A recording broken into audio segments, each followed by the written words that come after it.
B. Susheela, K. S. Chithra, Swarnalatha சேர்ந்து பாடிய ஒரே பாடல் குறித்த சிறப்பு பதிவு இது.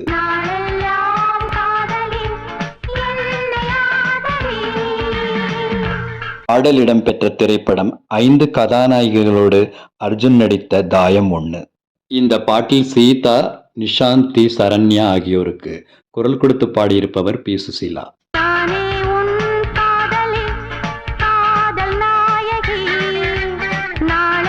நடிகை பல்லவிக்காக இந்த பாட்டில் குரல் கொடுத்து பாடியிருப்பவர் பாடகி கே. எஸ். சித்ரா அவர்கள்.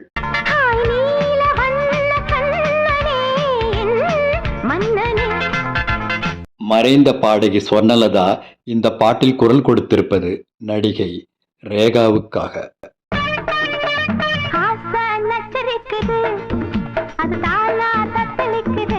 இது போன்ற திரைப்பாடல் மற்றும் திரைப்பாடகர் குறித்த பதிவுகளை தொடர்ந்து காண இணைந்திருங்கள் என் காணொளிகளோடு.